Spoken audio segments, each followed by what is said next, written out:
Welcome to the Gabrielle Lara Show, a podcast created for the new and aspiring entrepreneur who's navigating the messy middle part of their entrepreneurial journey. I'm your host, Gabrielle. I'm a niche expert and a sales coach who helps coaches like you find your niche and sell in a way that's authentic to you so that you can have a thriving business.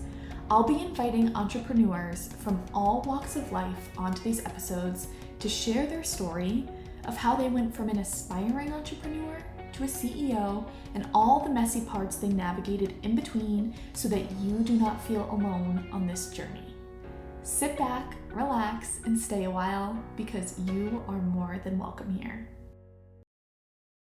Hey Whitney, welcome to the show. Hello.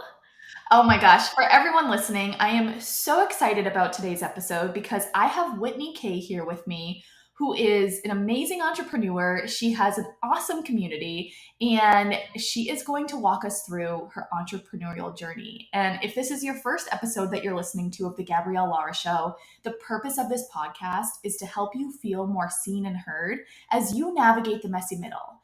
So I bring entrepreneurs on from all walks of life who come on and they share their story of the mud that they had to walk through getting to where they are now. And so we're going to dive into Whitney's story, dissect her story, ask her questions, and I am so excited. So without further ado, Whitney, what is your Hello. story? Oh my Walk us, God. walk us through your journey. I'm so excited to dive into this. Oh gosh, it's so funny because you were actually on my podcast, or we recorded yesterday, Mhm. and I got to hear a little bit of your story and how you were saying that, when you came out in diapers, like you knew that you wanted to start your own business. And that wasn't the same case for me. I think I've always been, my family is a family of entrepreneurs. I mean, great grandfather, grandfather, parents, all of it. And I've always been around it. So I think, it was just something that I was so used to that I really never thought of pursuing myself. It was just kind of something like, oh, this is just normal, right? If that makes sense. So, one thing I realized though, going through high school, going through college, dropping out of college, is that I don't like taking orders from people. Like, I just don't. I don't want to say I'm not a good employee, because I am a good employee. If I put myself to something, if I have to do something, I'll definitely do it. But I just struggle with being under the thumb of somebody else's control. And I always knew that even from a very early age. So I think that is where the seed of entrepreneurship kind of started with me, with the fact that I was so rebellious to anybody telling me what to do. And I kind of just wanted to do my own thing. So I really did not step into becoming an entrepreneur until I had my first son. His name is Parker. He's now 14. And I had him when I got pregnant when I was 23. I had him when I was 24. And I had him 6.5 weeks early during like the winter high flu season. So the doctor told me, because he's so little and preemie and his lungs aren't fully developed, he had a little bit of asthma. He's like, I need you to just kind of quarantine. So this whole pandemic stuff, been here, done that 14 years ago. So I had to basically stay in with him, and it was great. I loved it. But for like the first year, I was in this box and I didn't realize how much I loved working. And even though I was doing odds and end jobs, I still didn't have the community of, even, I don't even want to say, some corporate places don't even have what's considered community, but you have interaction with other adults, right? Like you're not singing these cartoons and then learning all the songs and the words to all these cartoons. And I was like losing my mind, quite literally. And I reached out to a couple friends because I always saw them, just around people and having like this fun little get together lifestyle. And I was like, I want to come to whatever the heck you're doing. Well, come to find out, I didn't know it was network marketing. And I had a girlfriend invite me over to her house one day, and she's like, I'm just having a few ladies get together. And I'm like, okay, like just anything to get me out of the house, I'll go. And I went and I left a Mary Kay consultant. And I'm like, what? just happened. Like, what did I just get sucked into? But I think it was not just the community, but it was the way of being able to do business on my own terms from my house, not having to come back to my husband and being like, hey, I got a job. It's going to take me out of the house and my responsibilities at home from 9 to 5. We need to figure something out. I could come back to my husband at the time and be like, hey, I started this job kind of in a way, but my own business, but it's not going to disrupt our lifestyle, right? Like I'm going to build it in my own way and on my own terms. So that is what excited me on top of the whole community aspect of it. Fast forward, I ended up, I'm still in the network marketing industry today, not with Mary Kay. I've had some pivots there. But fast forward, went through a divorce with my first husband. We're still great friends today, have a wonderful blended family, but just went through a really difficult transition. And during that transition, I was really lost within myself because I wasn't seeing the success that I wanted to see. I was still with Mary Kay, but at that time period, I had picked up a corporate job and I wasn't really liking that. I decided to leave that corporate job and start my own LLC, which was event planning, which that's just a whole story in itself. I don't want to go too far down that road, but I was a marketing coordinator, thought that I could do this on my own, put together events, don't like putting together events, actually like attending them. Um, and I like doing the whole marketing side of it. So I was just really confused. I had all these things going on. Like I had this LLC business that I started, my direct selling business. I was still in corporate, not really liking it, going through a divorce, not having any sense of security, really finding myself in this like area of just stuckiness is what I was in. I was just stuck. And I needed some change. So I want to say it was about a year or 2 years that it took for our divorce to be final. And as soon as that was done, I picked up and I moved across the country from Ohio to Texas. Like, talk about a big jump, right? Completely across the country, no family, no friends. And some people ask me, well, why Texas? Well, if you know anything about Mary Kay, the company, their headquarters is in Texas. So I've been coming down to Dallas for several years being with that company. I fell in love with Dallas. I fell in love with the city. So when I thought of I need to go somewhere, that was the second thing that I could consider something of like norm or comfort, because I'd been going there. So I left and I came down here not realizing no friends, no family, no network, no business, no establishment down here. Holy crap, I really have to start over. And that is when that entrepreneurial spirit within me was kind of forced out of me, so to say, because I was put in a situation where I had no other choice, right? So I transitioned out of Mary Kay, went into more of a health and wellness based industry, and still worked on pursuing my own LLC, developing that brand. And that brand, I started, I've done marketing, done graphic design. That transitioned into having my own boutique, creating digital print tees, sublimation. Like I got into the whole printing industry.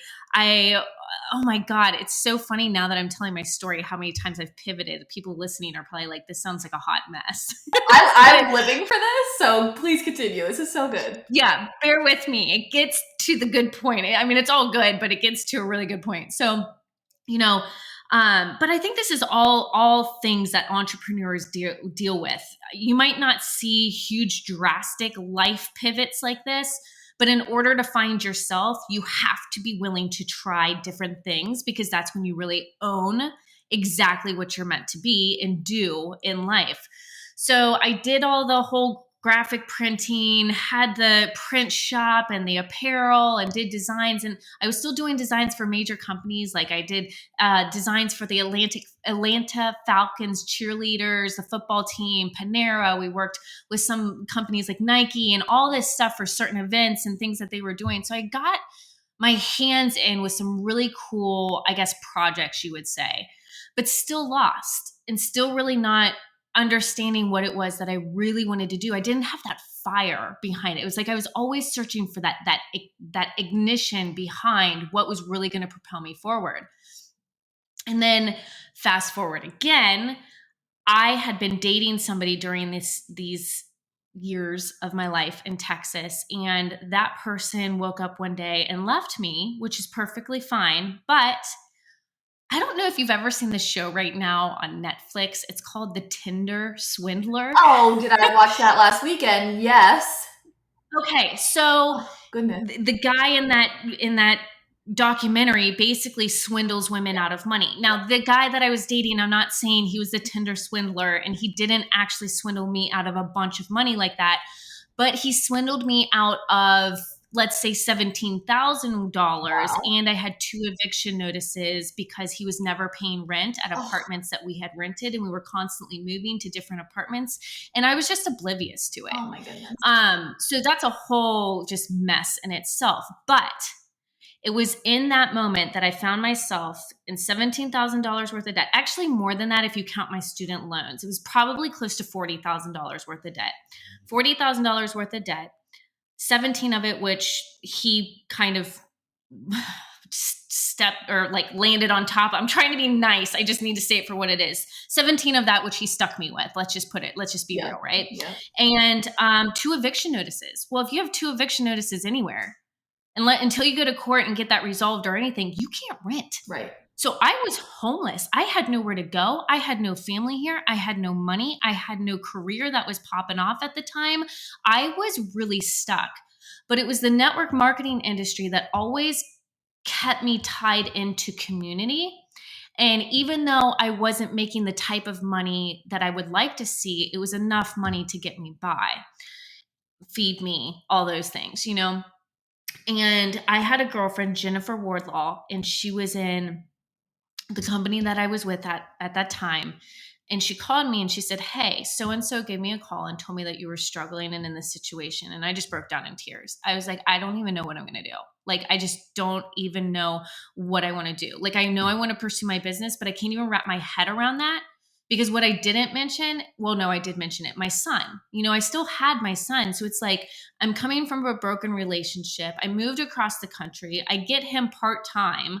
Okay, so when he does come and see me, now I'm homeless and don't even have a place for him to stay, which, mind you, I was really worried that his father would find out, because that's not stable. I didn't want him to not be able to come and see me. I was just battling a lot, right? She's like, "Come and stay with me. I don't have really a lot of furniture in my spare bedroom, but I have a spare bedroom in my house that I'm renting. Come stay with me. I have an air mattress. You can stay there." And I'm like, I'll take anything at this point. Like, I just thank you. Like, thank you. I just need a place to stay. Oh, what a blessing. So I went and I stayed with Jennifer, which I planned on only being there for like a couple months. Well, a couple months turned into like a year and a half.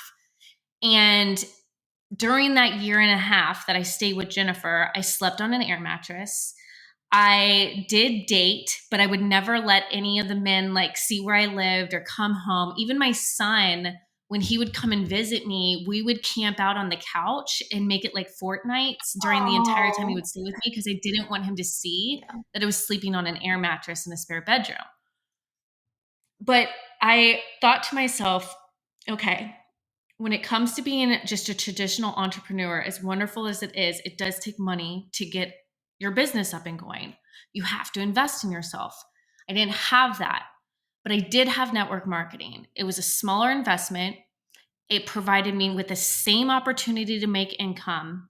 The only thing that was different is the fact that it was a smaller investment. That's it. From entrepreneurship or network marketing, it still requires you to do one thing. One, commit, and two things. Two, decide. You have to make that decision. You have to decide, this is what I need. This is what I'm going to do. And then you have to commit to that decision. And I had no other choice. So for 10 months, I put my head down. I went to work. I took the advice from leaders ahead of me. I took the advice from my mentors in the company. I said, what do I have to do? You tell me A and B, I'm going to go do A and B. You come back and tell me do C, D, and E. Oh, I forgot my alphabet for a minute. I'm like, oh my God, here we go. And I'm going to go back and do C, D, and E. And I did.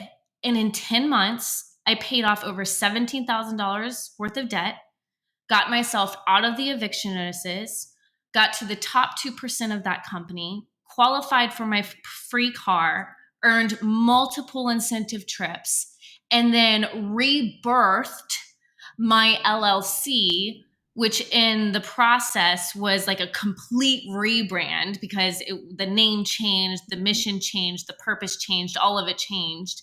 And fast forward now, that was when I did that. That was about 5 years ago. So over the past couple years is when I decided to step away from the leadership realm of network marketing. Still have my business, still going to have my business. Happy to bring people into my business, but that's not my main focus. My main focus now is working with female entrepreneurs. Really and honestly, my goal is to impact 1 million women and finding their God-given purpose, because that's what I struggled with for so long. Like, who am I and what the hell am I meant to do with my life?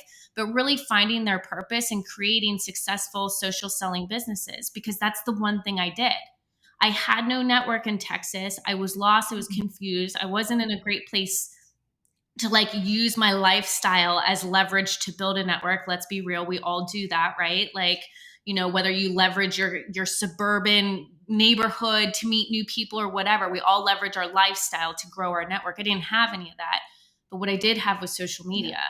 I built my entire business, a global organization, through leveraging social media. And that's what I show women to do today, is how to build and scale online with whatever their true purpose is. So my story sounds like a freaking mess when I say it out loud, but it's me. It is so powerful. I think I've just been smiling this whole time because I'm like, that is so badass, Whitney.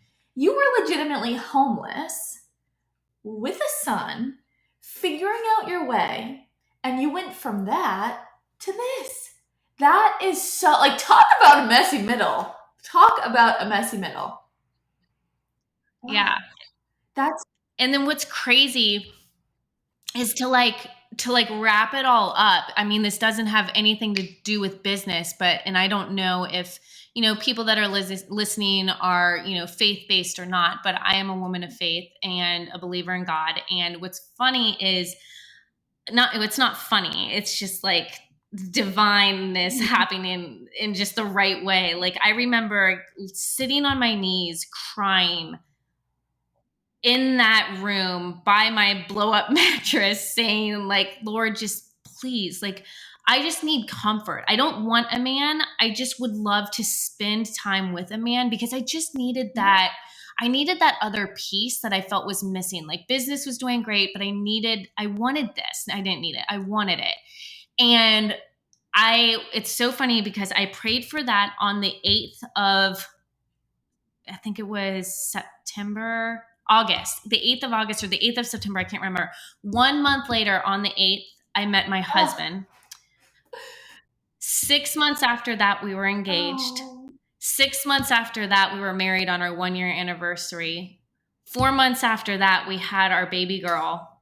And we also had built our dream home in the process and moved in, which we just sold in this market. So now I'm in an apartment temporarily till we decide to build another dream home, I guess, or move. But yeah, it was just like everything aligned, like, I know how strong you are about alignment. And I think through all of my confusion in life, like, things weren't adding up because I just wasn't aligned with myself. And I think once I found my deep purpose and why is what fueled me into perfect alignment with not only my career, but my now husband, my family, and everything that's now happening moving forward. It's truly beautiful. Oh my, that is so beautiful. And something in particular that I want to highlight here that I think is like exceptionally beautiful is where you surrendered to God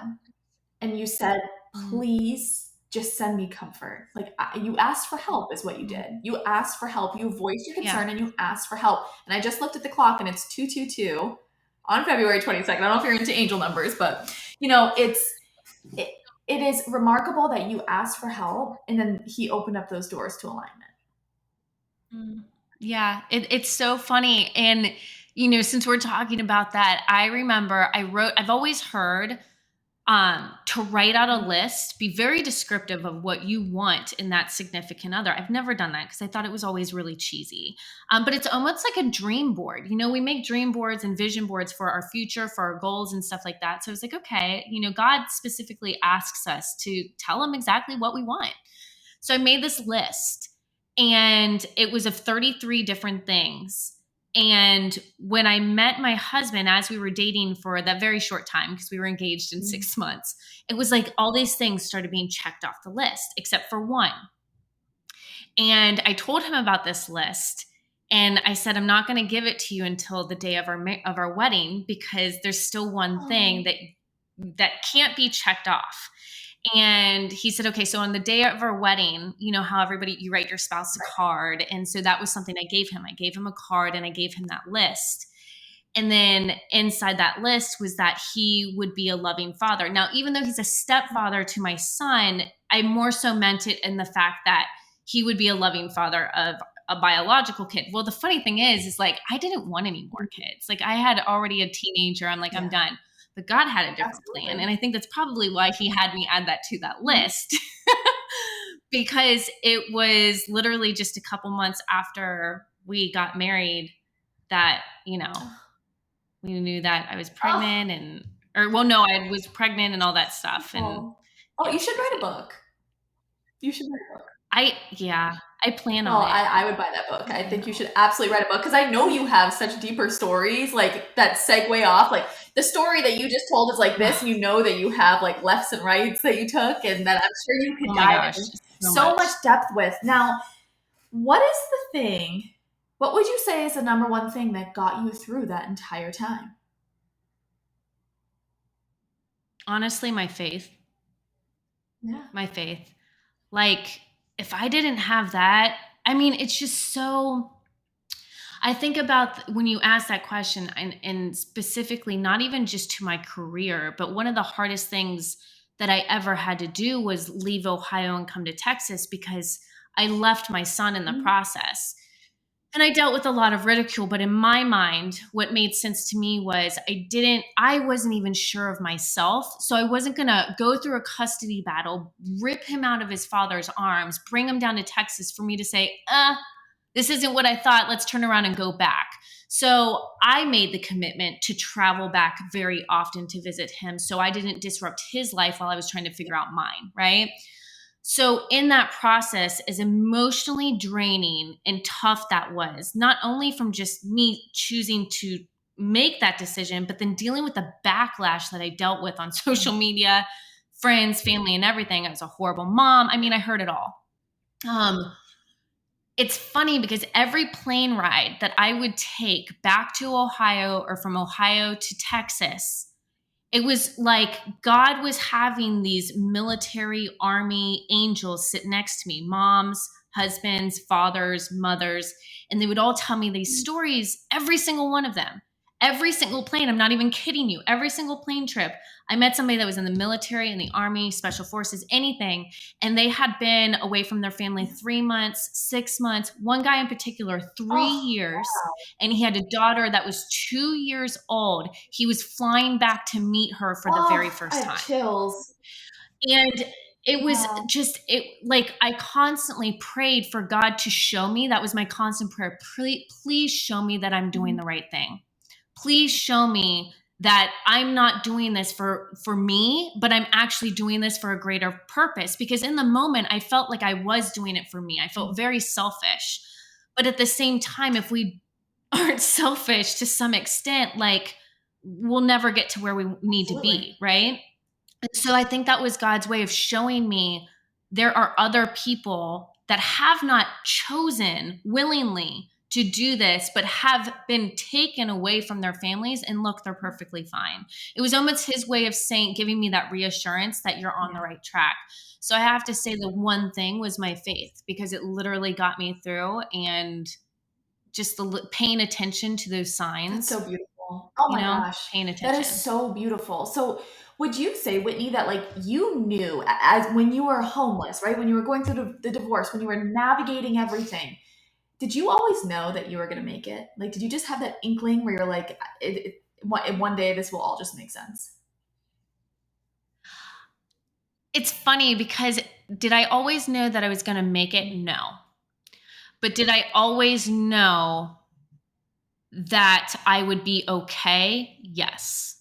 I just didn't know what that meant. And I think that's what's so frustrating is that we're so caught up in wanting to control the outcome and wanting to control the destination, the direction that we take. And that is the most unsettling part is really just giving it all up and saying, I don't know what this is or what's happening, but I have faith that whatever happens, it's just what it is. And I'm going to be okay. I just don't know Right. how. But you're just like Right. grounded in the fact that you've surrendered to it. Like, this is it. This is what we're Yeah. navigating right now. And I can lean on God. I can lean on myself. And one day it's just all going to make sense. And I think that it's so Yeah. hard to, to look when you're navigating that to really be like, what's the point of this? But when you lean into that faith, and Mm, for anyone listening, whatever it is you believe in, the universe, God, what have you, like if you lean into knowing that like you're always guided, you are always guided, you are protected, hmm. and you are safe, go with the flow and just do what you need to do. And Yeah. your journey is probably not going to look conventional, right? I'm sure that there's people in Mhm. society who are going to say you're doing this wrong, you're doing that wrong, people in your circle, but lean into that inner knowing, your intuition, your faith, your gut, whatever it is that aligns with you, and follow that.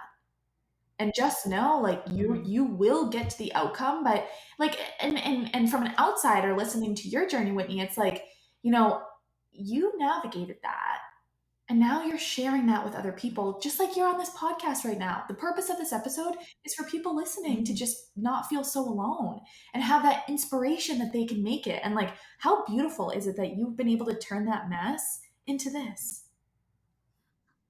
Yeah, it's crazy.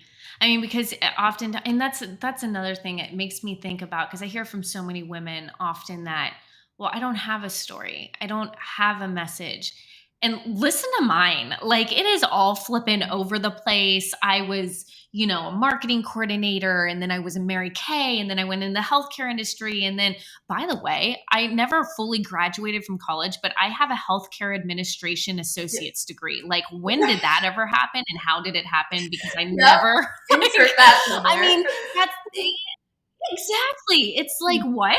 Like, where did this thing happen? So I just think it's all about being open Yeah. to pivoting, because it, it doesn't have to make sense to everybody else. It just has to make Yeah. sense to you.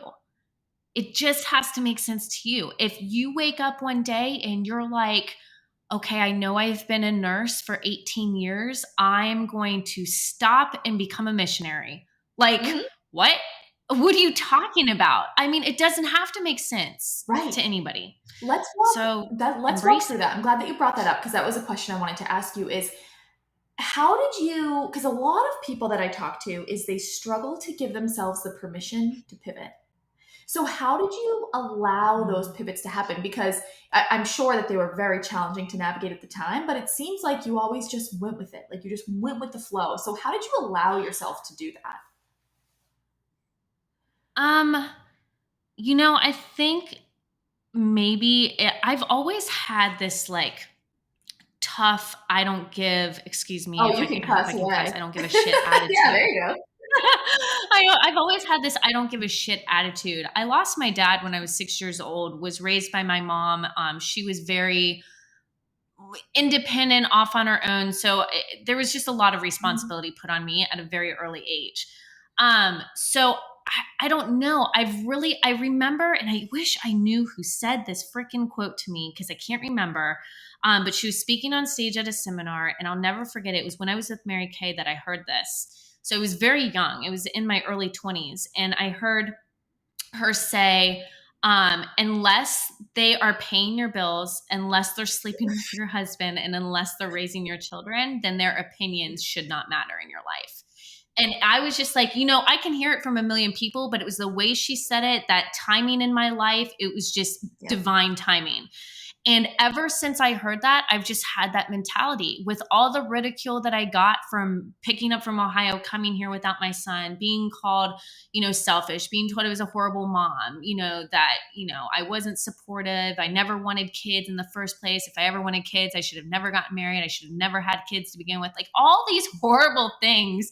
And then to go from the beauty industry to the healthcare industry, it was like, what is this? She's so confused. Like every negative thing that could come my way. But I Yeah. replayed that in my head. Their opinions Yep. don't pay my bills. I am stuck in this homeless situation. I don't see any of y'all who had all these opinions on my life coming to Mhm. my rescue. I don't see you coming to my rescue saying, hey, let me get you out of this mess. Let me give you several thousands of dollars to dig you out of the hole. Let me help you pay off the Right. 17 grand you have Right. in debt, Whitney.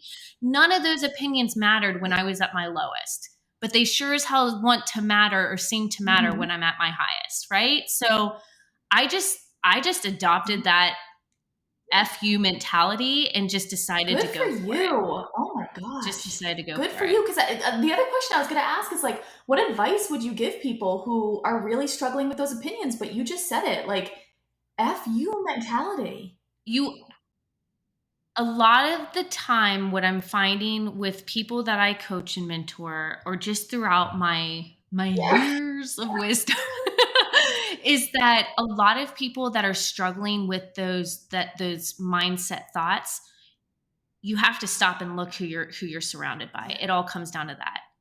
And that's one thing I love about the Mhm. network marketing industry. I love that about the network marketing industry is, you know, oh my God, network marketing. I get that there's those people out there that think that, but the community you get, take the whole business away from it. The friends you get, the community you get, the uplifting energy and empowerment that you get on a consistent basis. I honestly think that would be the second thing. My Yeah. faith in that industry are the two things that pulled me through because I was constantly surrounding myself with people that Yep. had no excuses, that were constantly pushing me, like, get up, Mhm. dust yourself off.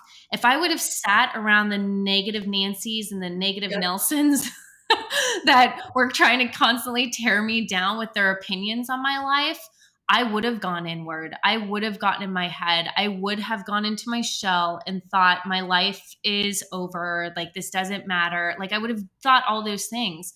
So, to those that are listening that might be thinking, God, I wish I had that strength and that personality to just pick myself and keep going. If you don't feel that right now, it's okay. Because I'm not one to sit here and say I never felt low. Shoot, I felt low. I was on my knees praying to God, asking Him for a man. Like, I'm not saying that's low. It's not, but Yeah. I've been there. I've been so broken where it's like I just don't know what to do. Just really check Mhm. your surroundings. Check who you're spending your time with. Check who's in your ear. And sometimes that's family. And sometimes you have to disconnect yourself from family, even. And it's hard, it's not easy. But if you have to do it to protect yourself and ultimately protect your future, then trust me, it's Proximity worth is it. power, right? Like Tony Robbins says that all the time. Mm-hmm. Proximity is power. And like you are who you surround yourself with. So if you're sitting around people, like I Mm-hmm. always say, I don't ever want to be the smartest person in the room. I always want to be with Mm-mm. people who are living the life that I want to live, who are 10 steps ahead of me, so that I can learn from them. And that's why I invest in that all the time because I want to be around that to learn. And I think that's just so interesting what you said. Like you, Mm-hmm. the fact that that community pulled you through, you were down in the dumps and they pulled you through. And I think that that's so incredibly powerful. So I have two questions left that I want to ask you. Mm-hmm. So, first one is what is something that you wish you could go back and tell yourself at the start of your business?